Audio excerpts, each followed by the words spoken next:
अरविंद वालिया को सेना का इंजीनियर इन चीफ नियुक्त किया गया है। अमृत भारत स्टेशन योजना से 1000 छोटे रेलवे स्टेशनों का नवीनीकरण किया जाएगा। भारत ने बांग्लादेश के साथ मिलकर मोंगला बंदरगाह का निर्माण करने की घोषणा की है। हेलो दोस्तों, स्वागत है आपका नेक्स्ट पॉइंट में। आज हम देखेंगे आज यानी 30 दिसंबर के इंपोर्टेंट करंट अफेयर्स को। तो चलिए फ्रेंड्स, वीडियो को शुरू करते हैं। हमारा आज का पहला क्वेश्चन है, निम्नलिखित में से कौन सा राज्य लोकायुक्त विधेयक पारित करने वाला देश का पहला राज्य बन गया है? सही आंसर है दोस्तों महाराष्ट्र। महाराष्ट्र लोकायुक्त विधेयक पारित करने वाला देश का पहला राज्य बन गया है। अब दोस्तों लोकायुक्त बिल से रिलेटेड कुछ इंपॉर्टेंट पॉइंट्स देख लेते हैं। दोस्तों इस विधेयक में मुख्यमंत्री और मंत्रिमंडल को भ्रष्टाचार रोधी लोकपाल के दायरे में लाने का प्रावधान लिया गया है। और दोस्तों लोकायुक्त में एक अध्यक्ष होगा जो हाई कोर्ट का वर्तमान या पूर्व मुख्य न्यायाधीश होगा। इसके अलावा सुप्रीम कोर्ट या बॉम्बे हाई कोर्ट का एक न्यायाधीश भी होगा। लोकायुक्त में अधिकतम 4 मेंबर होंगे, जिनमें से 2 न्यायपालिका से होंगे। और दोस्तों ऐसे प्रस्ताव को महाराष्ट्र विधानसभा के कुल सदस्यों के कम से कम 2/3 सदस्यों की मंजूरी मिलनी जरूरी है। वहीं लोकायुक्त मुख्यमंत्री के खिलाफ भ्रष्टाचार के आरोप से जुड़े ऐसे मामलों की जांच नहीं करेगा जो आंतरिक सुरक्षा या सार्वजनिक व्यवस्था से संबंधित होंगे। ठीक है फ्रेंड्स, ये आपको ध्यान रखना है। अब महाराष्ट्र की बात हुई है, तो महाराष्ट्र से रिलेटेड जितने भी इंपॉर्टेंट करंट अफेयर्स बनते हैं उनका दोस्तों रिवीजन कर लेते हैं। महाराष्ट्र सरकार ने स्वतंत्रता सेनानियों की पेंशन को डबल कर दिया है। महाराष्ट्र सरकार साइबर इंटेलिजेंस यूनिट को स्थापित करेगी। वहीं वर्ल्ड स्पाइस कांग्रेस का 14वां संस्करण दोस्तों ये महाराष्ट्र में आयोजित किया गया है। महाराष्ट्र के मुंबई हवाई अड्डे को पूरी तरीके से नवीकरणीय ऊर्जा में बदल दिया गया है। वहीं दोस्तों महाराष्ट्र के दौलताबाद किले का नाम बदलकर देवगिरी किला कर दिया गया है। महाराष्ट्र के राज्यपाल भगत सिंह कोश्यारी ने 22वें भारत रंग महोत्सव का उद्घाटन किया है। ठीक है फ्रेंड्स, तो दोस्तों ये महाराष्ट्र से रिलेटेड कुछ इंपॉर्टेंट करंट अफेयर्स हैं जो आपको ध्यान रखना है। महाराष्ट्र की बात हुई है तो यह है महाराष्ट्र की लोकेशन मैप के ऊपर। महाराष्ट्र की कैपिटल है मुंबई। सीएम है यहाँ के एकनाथ शिंदे। भगत सिंह कोश्यारी हैं गवर्नर। लोकसभा में 48 सीटें हैं और वहीं राज्यसभा में 19 सीटें हैं। चलिए दोस्तों चलते हैं अगले क्वेश्चन की तरफ। New British Indian army memorial किस देश में बनाया जाएगा? सही आंसर है दोस्तों स्कॉटलैंड। स्कॉटलैंड में new British Indian army memorial बनाया जाएगा। और दोस्तों ये क्यों बनाया जाएगा इसको देख लेते हैं। दोस्तों जो 2 वर्ल्ड वॉर हुए थे उसके दौरान अंग्रेजों के साथ लड़ते हुए अपने प्राणों की आहुति देने वाले लाखों भारतीय सैनिकों को सम्मानित करने के लिए स्कॉटलैंड के ग्लासगो में एक नया ब्रिटिश भारतीय सेना स्मारक बनाया जाएगा। दोस्तों स्कॉटलैंड की बात हुई है, स्कॉटलैंड की कैपिटल है एडिनबर्ग। करेंसी यहाँ चलती है पाउंड।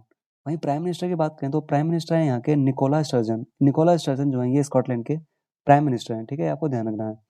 अब दोस्तों इंडियन आर्मी से रिलेटेड कुछ इंपॉर्टेंट पॉइंट्स देख लेते हैं। इंडियन आर्मी दोस्तों ये फाउंड हुई थी 1 अप्रैल 1895 को।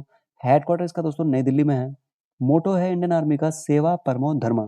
ठीक है, बात करें आर्मी स्टाफ के चीफ की, ये हैं दोस्तों जनरल मनोज पांडे। वहीं वाइस चीफ की बात करें, वाइस चीफ है कौन? ये है lieutenant general BS Raju. CDS की बात करें, चीफ ऑफ डिफेंस स्टाफ, ये हैं दोस्तों general Anil Chauhan. Okay friends, ये आपको ध्यान रखना है। चलते हैं दोस्तों अगले क्वेश्चन की तरफ। आजादी का अमृत महोत्सव के एक भाग के रूप में किस राज्य में REC द्वारा बिजली उत्सव आयोजित किया गया है? सही आंसर है दोस्तों असम। असम राज्य में बिजली उत्सव बनाया गया है। इसको ऑर्गेनाइज किया है दोस्तों REC लिमिटेड द्वारा। ठीक है, REC यानी दोस्तों rural electrification and corporation limited. इसकी जो फॉर्मेशन हुआ था दोस्तों ये हुआ था 25 जुलाई 1969 को। और चेयरमैन एंड मैनेजिंग डायरेक्टर जो है इस कंपनी के वो हैं विवेक कुमार देवांगन। ठीक है, ये आपको ध्यान रखना है। अब दोस्तों जितने भी हाल फिलहाल में फेस्टिवल्स जो बनाए गए हैं उनको देख लेते हैं। दोस्तों 8वां भारत अंतर्राष्ट्रीय विज्ञान महोत्सव ये दोस्तों भोपाल में आयोजित किया गया है। वहीं कार्तिकेय दीपामृत महोत्सव ये तमिलनाडु में आयोजित किया गया है। दोस्तों नागालैंड में दोस्तों हॉर्नबिल महोत्सव 2022 ये नागालैंड में मनाया गया है। वहीं अंतर्राष्ट्रीय लूसोफोन महोत्सव ये गोवा में आयोजित किया गया है। कर्नाटका में मूंगफली महोत्सव जिसका नाम है काडाली के परिचय ये दोस्तों शुरू हुआ है। कहाँ? कर्नाटका में। मणिपुर में संगाई महोत्सव 2022 शुरू हुआ है। और दोस्तों मेघालय का सोवा ड्रम महोत्सव जिसका नाम है वांगला महोत्सव ये दोस्तों मेघालय में मनाया गया है। अमूर फाल्कन फेस्टिवल का 7वां संस्करण ये दोस्तों मणिपुर में मनाया गया है। अमूर फाल्कन फेस्टिवल। ठीक है फ्रेंड्स, ये मणिपुर में मनाया गया है। अब दोस्तों चलते हैं आगे। दोस्तों असम की बात हुई थी क्वेश्चन में, तो असम से रिलेटेड जितने भी इंपॉर्टेंट करंट अफेयर्स बनते हैं उनको देख लेते हैं। असम के गमछा को GI टैग दोस्तों भी मिला है हाल ही में। ठीक है, टोटल 9 प्रोडक्ट्स को दिया गया था अभी। ठीक है, जिसमें से असम के गमछा को भी GI टैग दिया गया है। असम के सिलचर में पूर्वोत्तर के पहले यूनानी चिकित्सा क्षेत्रीय केंद्र का उद्घाटन किया गया है। वहीं ट्री बियॉन्ड फॉरेस्ट पहले असम में शुरू हुई है। डिजिटल लर्निंग को बढ़ावा देने के लिए गूगल ने असम सरकार के साथ साझेदारी की है, डिजिटल लर्निंग को बढ़ावा देने के लिए। असम के मुख्यमंत्री हेमंत बिस्वा शर्मा ने विद्यारथ स्कूल ऑन व्हील्स परियोजना का शुभारंभ किया है। ठीक है फ्रेंड्स, आपको ध्यान रखना है। असम की बात हुई है, यह है असम की लोकेशन मैप के ऊपर। असम की कैपिटल है दिसपुर। सीएम है यहाँ के हेमंत बिस्वा शर्मा। गवर्नर है जगदीश मुखी। राज्यसभा में 7 सीटें हैं और लोकसभा में 14 सीटें हैं। ठीक है फ्रेंड्स, आपको ध्यान रखना है। हमारा नेक्स्ट क्वेश्चन है, कार्यवाहक केंद्रीय सतर्कता आयुक्त के रूप में किसे नियुक्त किया गया है? सही आंसर है दोस्तों प्रवीण के श्रीवास्तव। प्रवीण के श्रीवास्तव दोस्तों ये एक्टिंग सेंट्रल विजिलेंस कमिश्नर बन गए हैं। ठीक है फ्रेंड्स, इससे पहले कौन थे? इससे पहले सुरेश अन पटेल थे। ठीक है, सुरेश अन पटेल ये सेंट्रल विजिलेंस कमिश्नर थे। अब बन गए हैं प्रवीण के श्रीवास्तव। ये हैं प्रवीण के श्रीवास्तव। सेंट्रल विजिलेंस कमीशन की बात हुई थी तो इसकी दोस्तों फॉर्मेशन हुआ है फरवरी 1964 को। हेडक्वार्टर है इसका न्यू दिल्ली में। इसके टेन्योर की बात की जाए सेंट्रल विजिलेंस कमिश्नर की तो यह है 4 साल या 65 वर्ष, जो भी पहले हो जाए वो इसका टेन्योर है।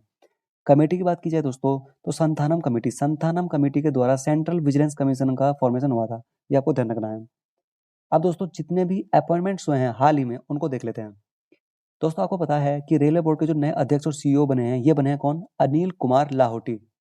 सूर्योदय बैंक के जो चीफ बने हैं ये बने हैं Bhaskar Babu. National Highway Authority of India यानी NHAI इसके जो अध्यक्ष बने हैं ये बने हैं संतोष कुमार यादव।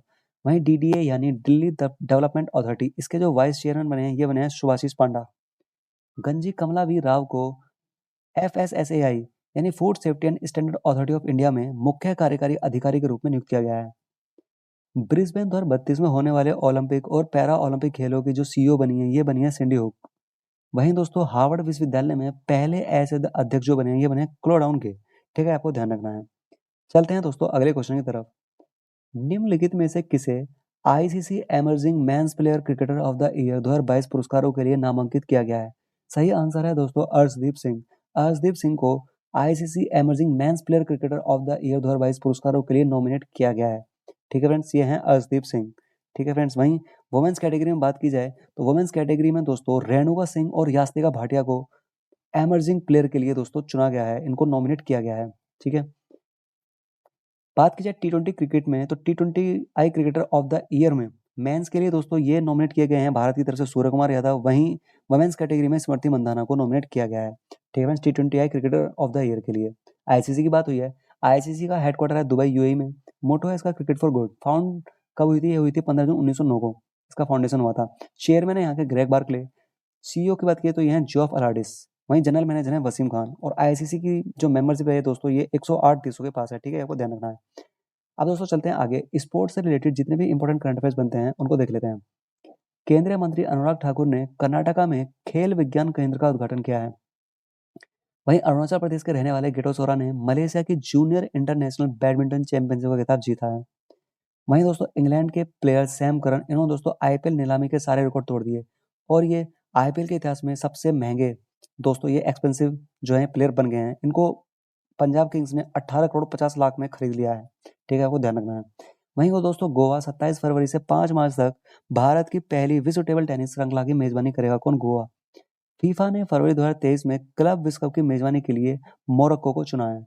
ठीक है, फीफा ने। तो दोस्तों ये स्पोर्ट्स से रिलेटेड कुछ करंट अफेयर्स हैं, ये आपको ध्यान रखने हैं। चलते हैं अगले क्वेश्चन की तरफ। किस देश में पहली बार मेट्रो रेल सेवा शुरू की गई है? सही आंसर है दोस्तों बांग्लादेश। बांग्लादेश में पहली बार मेट्रो रेल सेवा शुरू की गई है। ऑप्शन नंबर सी इसका सही आंसर होगा। ठीक है, बांग्लादेश की पीएम शेख हसीना ने दोस्तों मेट्रो रेल का इनॉग्रेशन किया है। इससे रिलेटेड कुछ इंपॉर्टेंट पॉइंट्स हैं, इनको देख लेते हैं। मेट्रो रेल का जो निर्माण हुआ है दोस्तों ये जापान के वित्तीय और तकनीकी सहयोग से इसका किया गया है। मेट्रो रेल का जो मार्ग है इसकी जो लंबाई है वो 12 किलोमीटर है। मेट्रो रेल दिबारी को बांग्लादेश के ढाका में अगरगांव स्टेशन से जोड़ेगी। ठीक है, दिबारी को अगरगांव से। वहीं इसकी हाई स्पीड की बात की जाए मेट्रो रेल की दोस्तों ये होगी 110 किलोमीटर पर आवर। वहीं दोस्तों इसका जो कार्य है वो 2030 में पूरा हो जाएगा, जिसकी कुल लंबाई 129 किलोमीटर होगी और उसमें से 61 किलोमीटर होगा वो अंडरग्राउंड होगा। ठीक है, ये आपको ध्यान रखना है। बांग्लादेश की बात हुई है, बांग्लादेश की कैपिटल है ढाका। करेंसी चलती है टका। शेख हसीना यहाँ की पीएम है और प्रेसिडेंट है Mohammad Abdul Hamid.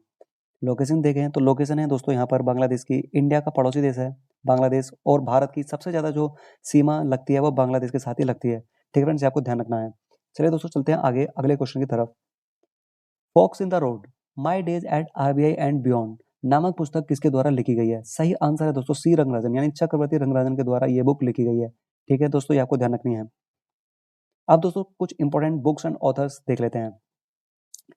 The Indian navy at 75 reminiscing the voyage ये दोस्तों लिखी है रंजीत बी राय और अरित्रा बनर्जी ने। फिट एट एनी एज, ये दोस्तों बुक है सेवानिवृत्त एयर मार्शल पीवी लायर की। वहीं मिरेकल्स ऑफ फेस योगा, ये बुक है मानसी गुलाटी की। India the mother of democracy, दोस्तों इसको आईसीएचआर द्वारा तैयार और प्रकाशित किया गया है और धर्मेंद्र प्रधान जी द्वारा इसको लॉन्च किया गया है। नाउ यू ब्रीथ, ये बुक है दोस्तों राखी कपूर की। The world a family history, ये बुक लिखी है साइमन सेबग ने। वहीं दोस्तों न्यूक्लियराइजेशन ऑफ एशिया, ये बुक है रेने नाभा की। और पी साईनाथ की बुक है दोस्तों द लास्ट हीरोज, ये बुक लिखी गई है पी साईनाथ के द्वारा। ठीक है फ्रेंड्स, ये आपको ध्यान रखना है। अब दोस्तों चलते हैं अगले क्वेश्चन की तरफ। भारतीय सेना ने किस शहर में अब तक की पहली 2 मंजिला 3D प्रिंटेड आवासीय इकाई का उद्घाटन किया है? सही आंसर है दोस्तों अहमदाबाद। अहमदाबाद में 2 मंजिला 3D प्रिंटेड आवासीय इकाई का उद्घाटन किया है इंडियन आर्मी ने। ठीक है, आपको ध्यान रखना है। यह दोस्तों ये आप देख सकते हैं। अब दोस्तों गुजरात की बात हुई है तो गुजरात से रिलेटेड जितने भी इंपॉर्टेंट करंट अफेयर्स बनते हैं उनको देख लेते हैं। गुजरात सरकार ने समान नागरिक संहिता यानी यूनिफॉर्म सिविल कोड को लागू करने के लिए एक समिति गठित की है। और आपको बताइए यूनिफॉर्म सिविल कोड ये आर्टिकल 44 के अंतर्गत आता है और गोवा में ऑलरेडी इंप्लीमेंटेड है। गुजरात ने जल जीवन मिशन के तहत 100% घरेलू नल कनेक्शन हासिल किए हैं। वहीं गुजरात में पीएम मोदी द्वारा लॉन्च किया गया है मिशन स्कूल ऑफ एक्सीलेंस। और पीएम मोदी ने ही गुजरात में एक मिशन लॉन्च किया है जिसका नाम है डेफ स्पेस। गुजरात के मोढेरा को पहला 24/7 सौर ऊर्जा संचालित गांव घोषित किया गया है। ठीक है, पीएम नरेंद्र मोदी ने, ये आपको ध्यान रखना है। गुजरात की बात हुई है तो यह है गुजरात की लोकेशन मैप के ऊपर। गुजरात की कैपिटल है दोस्तों गांधीनगर। चीफ मिनिस्टर हैं यहाँ के भूपेंद्र भाई पटेल। और गवर्नर हैं आचार्य देवव्रत। राज्यसभा में 11 सीटें हैं और लोकसभा में 26 सीटें हैं, आपको ध्यान रखना है। ठीक है फ्रेंड, चलते हैं आगे। अब दोस्तों कुछ इंपॉर्टेंट वन लाइनर्स क्वेश्चंस का रिवीजन कर लेते हैं, काफी इंपॉर्टेंट है, ये आपको ध्यान रखने हैं। भारत और न्यूजीलैंड के मध्य व्हाइट शिपिंग इंफॉर्मेशन एक्सचेंज समझौता हुआ है। अंतर्राष्ट्रीय हॉकी महासंघ द्वारा महिला हॉकी खिलाड़ी मुमताज खान को rising player of the year 2021-22 के लिए चुना है। वहीं दोस्तों हसमुख आदिया ये गुजरात के मुख्यमंत्री जो कि भूपेंद्र भाई पटेल हैं, इनके सलाहकार के रूप में नियुक्त हुए हैं। ऋतुराज अवस्थी को विधि आयोग के नए अध्यक्ष के रूप में नियुक्त किया गया है। वहीं प्रभु चंद्र मिश्र को अटल सम्मान पुरस्कार से सम्मानित किया गया है। किसको? प्रभु चंद्र मिश्र को। चलिए दोस्तों आगे चलते हैं। अरविंद वालिया को सेना का इंजीनियर इन चीफ नियुक्त किया गया है। अमृत भारत स्टेशन योजना से 1000 छोटे रेलवे स्टेशनों का नवीनीकरण किया जाएगा। भारत ने बांग्लादेश के साथ मिलकर मोंगला बंदरगाह का निर्माण करने की घोषणा की है। हाल ही में जेलियानग्रोंग यूनाइटेड फ्रंट ने केंद्र और मणिपुर के साथ शांति समझौता किया है दोस्तों। वहीं अरुणाचल प्रदेश अपनी जेलों को मानवीकृत करने वाला पहला राज्य बन गया है। ठीक है, तो दोस्तों ये कुछ इंपॉर्टेंट वन क्वेश्चन थे, ये आपको ध्यान रखने हैं। दोस्तों आगे क्वेश्चन ये आपके लिए है, इसका सही जवाब आपको कमेंट बॉक्स में टाइप करके बताना है। किस राज्य में पहला अंतर्राष्ट्रीय तटीय महोत्सव 2022 का आयोजन किया गया है? 4 ऑप्शन दोस्तों दिए गए हैं आपके लिए। सही आंसर इसका आपको कमेंट बॉक्स में टाइप करके बताना है। इसका सही जवाब दोस्तों कल की वीडियो में बताया जाएगा। ठीक है दोस्तों, ये आपको बताना है। तो दोस्तों ये थी हमारी आज की वीडियो। वीडियो अगर पसंद आई है तो प्लीज़ वीडियो को लाइक करना, अपने दोस्तों के साथ शेयर करना और चैनल पर नए हैं तो चैनल को सब्सक्राइब करके बेल आइकन प्रेस कर देना, जिससे आपको हमारी वीडियो का डेली नोटिफिकेशन मिलता रहेगा। चलिए दोस्तों मिलते हैं नेक्स्ट वीडियो में, तब तक के लिए धन्यवाद।